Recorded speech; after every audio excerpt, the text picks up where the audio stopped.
with the slowing economies of the world getting, harder. And with job growth, especially in sub-Saharan Africa, slowing down, it's imperative for all of us, even those in current employment, to be ingenious in creating extra streams of income.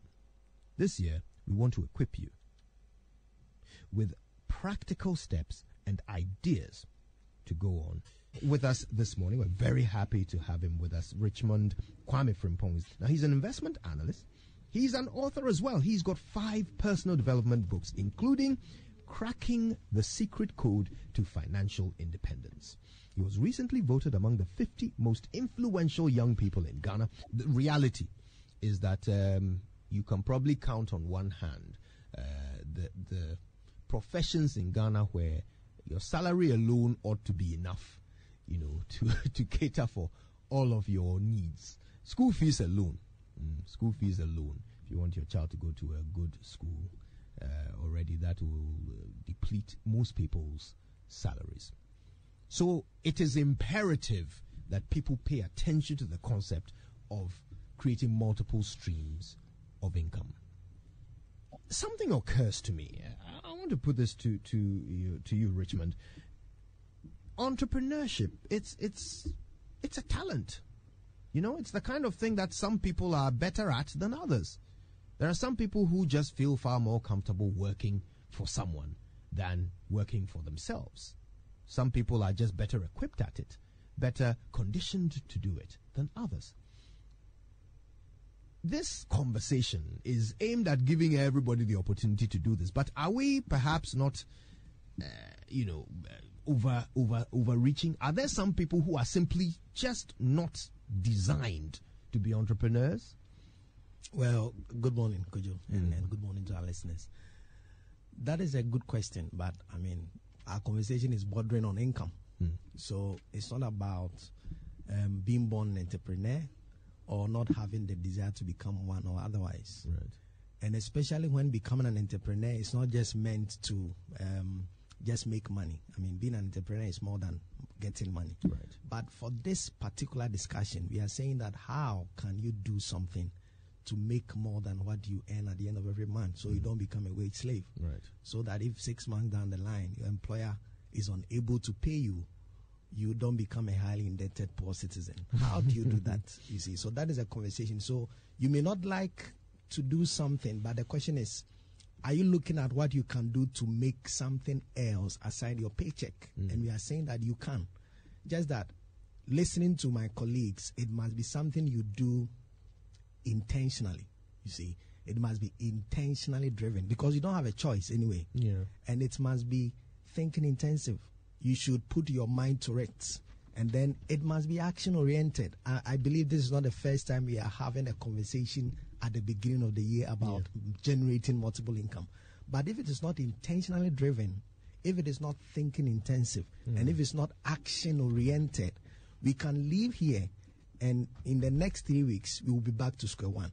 So we don't have options in this conversation because the canker of no money is so dire that it's a threat to the nation, it's a threat to individuals. And when we are talking about it, everybody must give it all the necessary attention it deserves.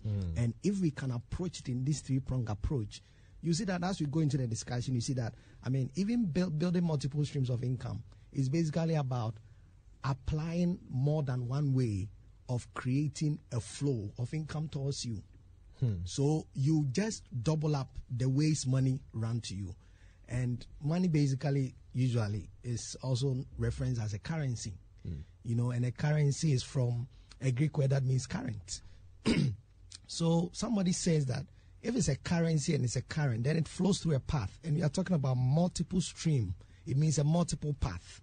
So you have to identify the path of money, and you figure yourself out to know where you can tap into that path so that you can generate more than your end income, build up onto another we will discuss called portfolio, and then go up further to now generate something we call passive.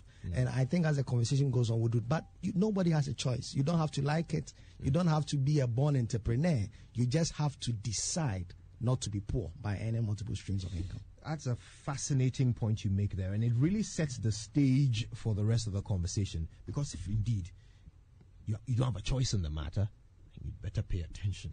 Richmond will be giving us his top tips on how to get into this whole game of having multiple streams of income. Richmond.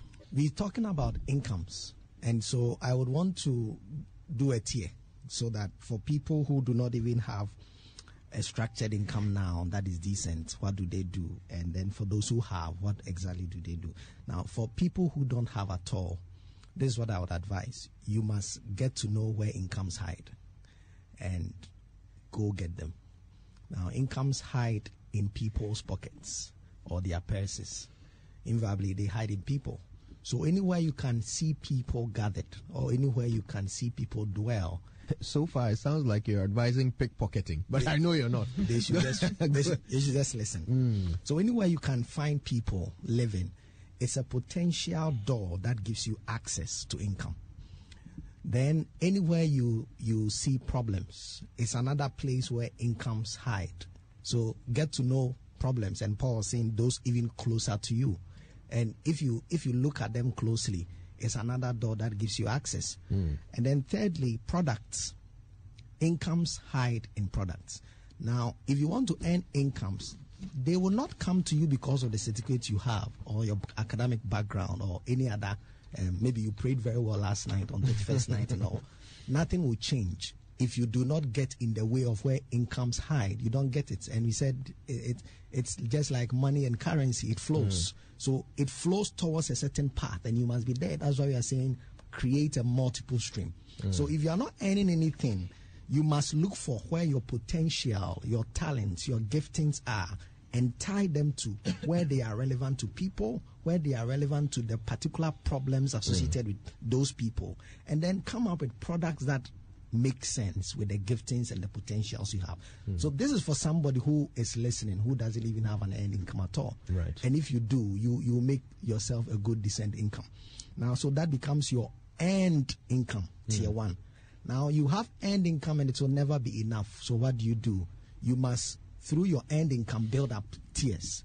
Now, I would say use the 70-30 procedure. The 70-30 says that try and use 70% of the income you are earning on anything you need to have. Your bills, your that, spend on them. But the 30, if you can, put 10 in anything that is God, if you believe in that, if you tithe and things like that. Then put the other 10 in a savings or an investment, and then put the other 10 in investing in yourself to become more valuable, because it is when you become more that you earn more. So if you can keep doing this consistently beginning this year and say that whatever I am earning now, let me spend on the 70. The 30, let me give 10 to God as tithe if you believe in it. If you don't, give it to charity. Let me give the other 10 into an investment instrument, because immediately you activate the second 10, you create a stream called portfolio income. And it is that portfolio income that brings you additional income from things like bonds, mutual funds, treasury bills, and things like that. And Doris mentioned cautiously that must be done with a certain circumspection, a certain understanding. So you consult an advisor who guides you to create that 30-year income. Then from there, you can build another called passive. The passive could be creating a certain asset that is from real estate, that is from rental, that is from building a business, or that is from even turning your talent into something that brings money. And here you can write books, you can write songs, you can do certain things that come to you naturally. And that is where your multiple stream flows. So you start with your end, which is tied to the number of hours you dedicate to working. Then you move to portfolio, where the money now works for you in addition to you working for money. And then you move to the third tier, which is the passive. And when you do, you see that you have linear income and residual. The residual doesn't depend on your employer giving you money every month. The residual doesn't depend on you being a wage slave. The residual keeps coming after a one blow at generating income through your talents or the things you do. And that is the basic way to at least begin a journey this year towards building a 3-tier multiple stream of income. Fantastic, fantastic.